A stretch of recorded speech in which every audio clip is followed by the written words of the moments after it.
Gil Gullickson. Gil is past editor of Successful Farming magazine.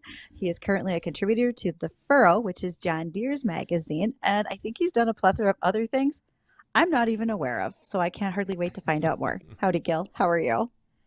I'm fine. Thanks for having me, Bridget. Absolutely. So, all right, how did this all start? A long and illustrious career in farm journalism. It actually had its roots in the farm crisis of the 1980s. I was an agronomy major at South Dakota State University, and back then the jobs in agriculture were really drying up. It was a terribly difficult time in agriculture that was just starting to roll about 1983.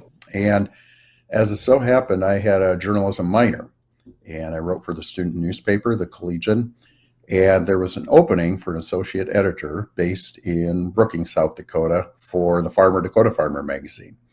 So Hmm. I applied for that and got the job for 4 years. Worked there until 1987.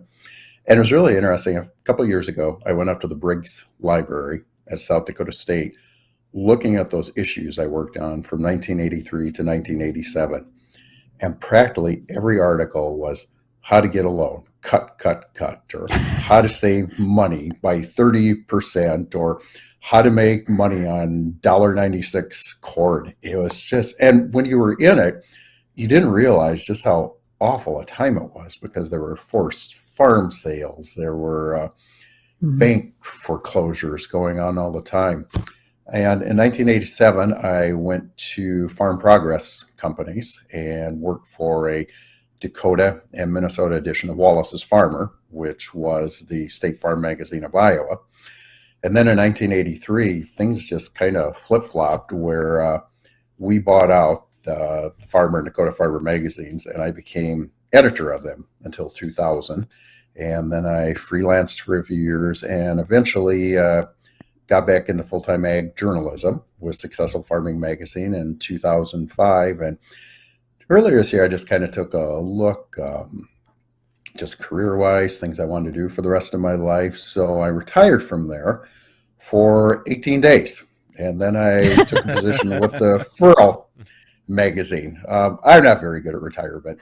I uh, No. I don't know. Say what you will about the man. He contributed to the decline of morals in America. But I think the late Hugh Hefner, he said once that retirement is 1 foot in the grave.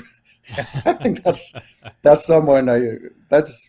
a sentiment I can agree on because Yep. I've His seen retirement, farmers. I think he kept pretty active. Yeah, it was pretty colorful. But I've taken a look. I had a conversation with an interview last week, and she observed that a lot of farmers who would sell their farms and move into town that they just didn't adjust very well. I mean, there's so many cards you can play, coffee you can drink, and I noticed that in my own dad that he retired. Oh, I think in 1976 he had a back injury, but he stayed out on the farm until 1994. And towards the end, his daily chores was going down to the barn in the morning and at the night to feed the cats, which sounds very, routine or just kind of blasé to you and I, but that was his thing. That was his activity. And when he moved into town, it just did not go well. So I kind of see that even people, who are retired, those that stay active or maybe cut back on their farming operation, or I think the thing is just to stay active. And for me, it's been the furrow. And Gil, you had mentioned briefly about the farming crisis back in the 80s. And, some of us aren't old enough to remember that. Some of us are. Do you foresee, I mean, you've been around the ag industry for quite a while. Do you foresee anything like that happening again, or are there too many programs in place to prevent that from happening? Oh, I guess never say never because about the time you say something can't happen, it does. But I do think there are bigger safety nets in place right now. I think one thing that's made a big improvement are improvements in crop insurance. I mean, back then there was no prevented planting, those kinds of things. So I think too, a lot of the lending practices were just made on land values and thinking they would go up, and no, they don't always go up. And I think as long as there's cash flow land or lending, accrual counting, those kind of business practices, that I don't think we'll see a return. But you do wonder. I mean, land values, it seems like in the past few years, they've just gone up, up, up, up. And if Mm-hmm. there's any tendency towards, I mean, determining net worth on land values, yeah, it could return. But I just don't foresee something of that magnitude happening again. Mm-hmm. I mean, it was So, just, and at the time you didn't realize how bad it was until you look back, but it was just a terrible time. well, and that I remember the tail end of that as we were in the drought in the late '80s. But you were a college student and just kicking off your career. Did you ever think there was going to be a time you were going to go back and farm because you were majoring in agronomy, or what was your actual intention, and then you fell into journalism? Maybe early on it was to farm, but frankly, I'm just better at writing about agriculture. I mean, if I think the big thing that would impact me farming is, I mean, I know weeds, I know how to scout, I know weed control, I know disease control, I know everything like that. But I think the big handicap for me would be fixing things. I mean, if I try Wow. and fix something around the house, it's just like I sprout six fingers on both hands. I just am not mechanically oriented that way.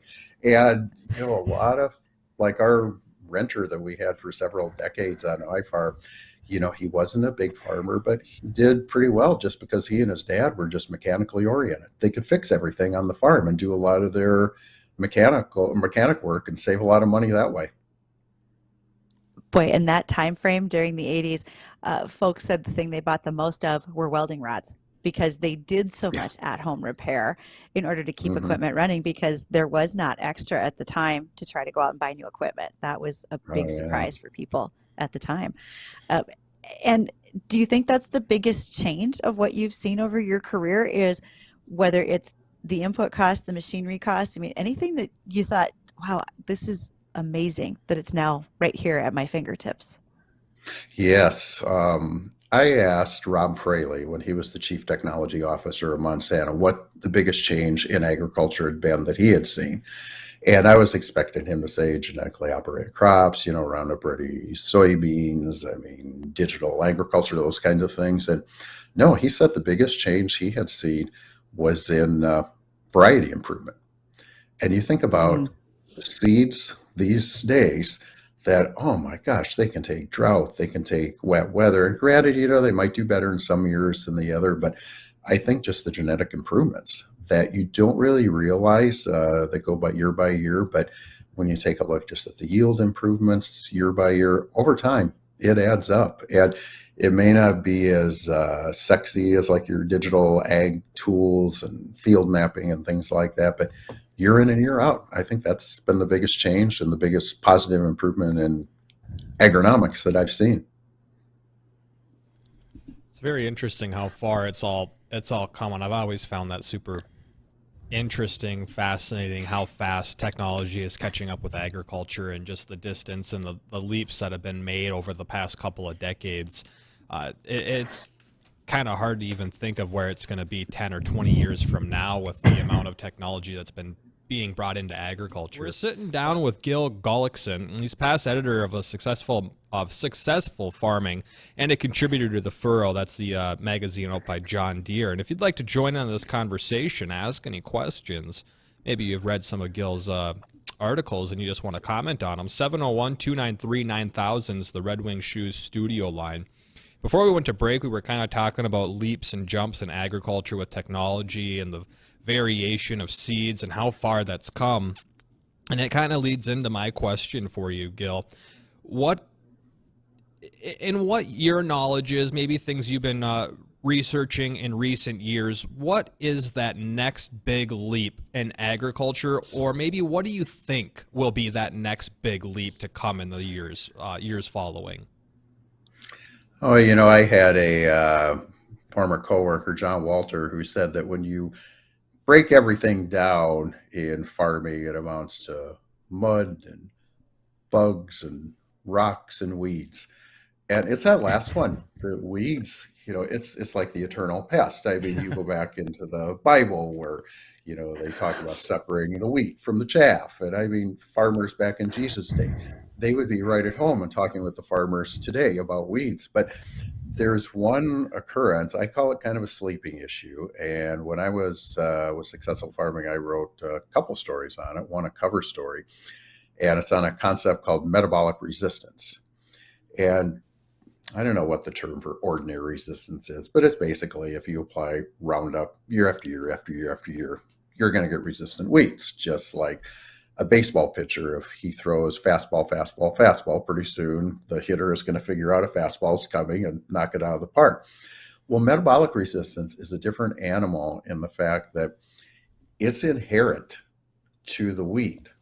And kind of how it got started, say like if there was a water hemp plant, like 10,000 years ago in some prehistoric jungle, and it had some stressor, either a virus or bacteria or something that was attacking it. Well, it would release an enzyme that would counter it and take care of it.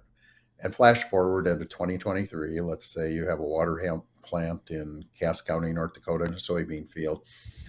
It still has that enzyme, and it can, maybe the stressor is gone. But long story short, it can resist a herbicide, no matter what group number it's from, just inherently, even if it has never been applied to a field. So theoretically, you could have a company spending millions and millions of dollars on a new herbicide site of action, which is a big deal because there have not been any new herbicide sites of action in corn and soybean herbicides since the late 1990s, early 2000s with the HPPD inhibitors, the Callistos and what have you.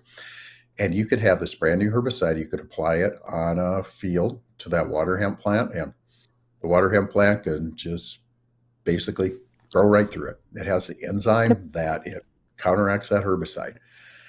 And that's a huge, huge thing. I mean, it's causing lots of lost sleep for university, for industry, researchers. And I think what you're seeing is there's a tendency, I mean, herbicides have been, are, and will be always part of weed management.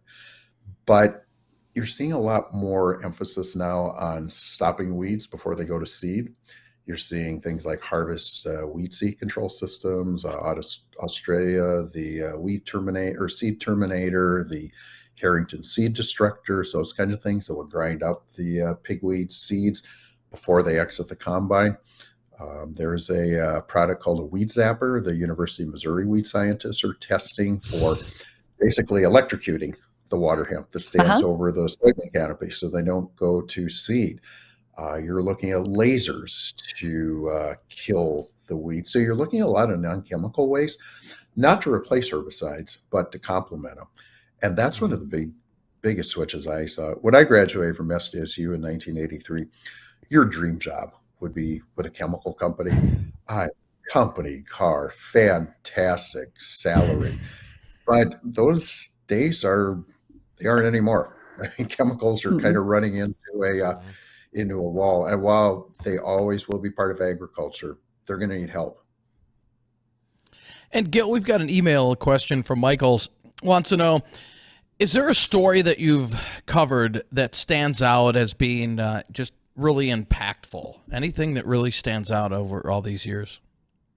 Yeah, there's a couple that come immediately to mind. One of them was done in 1996. There was a prominent family in western South Dakota who developed a kind of a slaughter plant of their own. They were producing a special kind of beef, I think low in hormones or no antibiotics or some consumer friendly attribute. And one thing just kind of led to another, and they were indicted and convicted of a mislabeling and misbranding and served some prison time. That was just they were very, very sharp family. And, sometimes when you try new things like that, sometimes they don't but they're a tremendously resilient family. And I remember marking towards the end of the story, and I put it in that after we spent a whole day with the rancher, he just had the look, the combat veterans get of that 1,000-yard stare, just recounting all that. I mean, it was an emotionally gripping Hmm. story. Another one that really stands out, there was a gentleman in central Kansas by the name of Lloyd Ratz that I picked up from a PR person in Nebraska. He was 101 years old, and he was scheduling his irrigation unit, a Lindsay irrigation unit, from his easy chair with a smartphone, which was pretty common. But I remember texting him. I think I worked through his daughter at first, and I said, "Well, is he going to get the message?" And darn if this Lloyd Ratz didn't get hold of me by himself, 101 years old. So Wow. I went out there and I interviewed him. And it turns out he wasn't just scheduling his irrigation. He had farmed through the Great Depression. He was married the first time, and his wife died of an infection and left him with 4 children under the age of 9 years old. Ooh. And he found love again. He remarried. He went with his second wife down to Mexico to fix houses. He was a mechanical wizard. He outlived another wife too. But when I went out there, he was 101 years old. He went out to his farm shop every day. He was welding. He was chopping Hmm. stuff. I mean, he just kept active. And he passed away when he was 104 years old. Wow. But I remember, I remember in the Forrest Gump movie that there was that tagline on the Movie Fast poster that you've never seen the world until you've seen the world through the eyes of Forrest Gump. And I used something like that in the story, that you haven't seen the world until you've seen it through the eyes of Lloyd Ratz, because it was just a tremendous story. And you can just tell the reaction. And I think it was one of those stories that just kind of wrote itself, because you just, could picture this young strapping man in the 1930s, and he gets hit by the whammy of the Great Depression, and then his wife dies. I mean, you could just, it would kind of bring you to tears. And then you come back, he remarries again, and he has 8 children and dozens of grandchildren. And it was just really a triumphant story about the human spirit. That is and that That's goes awesome. that goes back to what you were saying earlier, Gil, that, don't retire, because, Yes. you keep busy, you should live a long life. There you go. Mhm. Well, and so speaking of longevity, everywhere you have been, Gil, has a lot of longevity. When you think about Dakota Farmer, Successful Farming, The Furrow, all these publications have been in print for decades. And as you see that, do you see that? Do you see that changing? Do you see that people still have the thirst for knowledge from print as well as digital and the content that you're putting out, or do you see any shifts in that right now? Oh, I think there's always going to be shifts, but I always think print is going to be around. I don't think it's any different than when TV came along. I mean, radio had to shift. You saw from programming towards, music, towards talk radio. It changed. And I think the same will be through in magazines. I think one thing that working on the furrow, Deere has done surveys, and farmers just love the printed product. And I think it's primarily because of the photography. I mean, it just has stunning Hmm. photography. I mean, we have an art director who's not afraid to blow up great pictures, those kinds of things. And I think there's just something about kicking back in his easy chair and looking at pretty pictures. I remember a friend of mine, his dad, I had just started out in the business, and I met his dad, and he said that, "Oh, yeah, Dakota Farmer, I look at that. I look at the pictures." there's there's a lot of truth in that. I mean, people like to look at pretty pictures. Hmm. So I They do. think, as long as publications, as long as they have interesting graphics, pictures. I think one thing I've noticed too in my career is the tendency towards more graphics, shorter articles. In my previous life, we had a dealing, I'll say, with a firm that wasn't. I'll just say they weren't versed in journalism, and put it politely. But they wanted to come out, and they had like these 115 word descriptions of their firm, and I gave the example, like the most remembered Bible verse is Jesus wept. Yeah, it didn't Yep. say that tears came to Jesus' eyes as they flowed upon the desert sand. No, it's Jesus wept. They got the message. And I don't know if they liked it very much, but I said that I have the best writers in the world on my side: Matthew, Mark, Luke, and John. So I think Right. And I think I've seen that, and I think there's a saying too that I ran across a piece and that the editor of the Furrow in 1964 wrote, and it was something to the effect that words are like sunbeams. They're stronger in concentrated amounts. And I see that as a real trend. Every word in the Furrow is going to count. We aren't going to waste the reader's time. Hmm. And I will be honest, I remember being a little kid laying on the living room floor next to my dad, looking at the Furrow. That's a Mm-hmm. magazine, as well as Successful Farming and Dakota Farmer, that have always been in my mailbox. And they bring back a lot of memories. And I think they do for a number of us who grew up in the ag community. And when you say everything likes a pretty picture, well, I'd like to introduce you to my office, Gil, as a South Dakota State fan. There you go. That's just for you. Well, I was smiling in January in the finals, so there's that.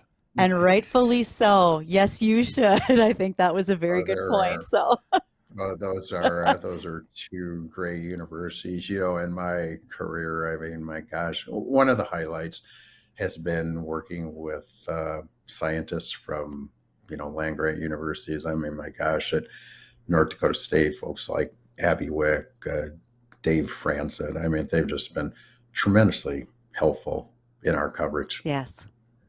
Then those are folks that want to share all the information that they get at a public university setting and make sure it's out. And you have been that conduit to do that to the ag community. And Gil, I just want to say thank you for joining us today and sharing so many of your stories. I think we could get more of them. We just need more time and a couple more drinks in order to make sure everybody continues to ask. So, but for folks who want to follow your work, I mean, I follow you on Twitter, but where else could people find you? You can go to the gosh, I even forget the web, but you can Google in the Furrow and it'll pop up. My articles will not appear until our September issue. We work far Mhm. ahead of deadline, and I'm just going, yep, there it is. You can go there and just get the information. And it's surprising when I go out to farms, practically everyone gets the Furrow because deer has a very wide reach, as you might say. Yes, it does. Kings of marketing. They are excellent at it. So, thank you again to previous editor in chief of Successful Farming, now contributing to the Furrow. This is Gil Gullickson. He has been our guest today. We are ever so grateful to have him.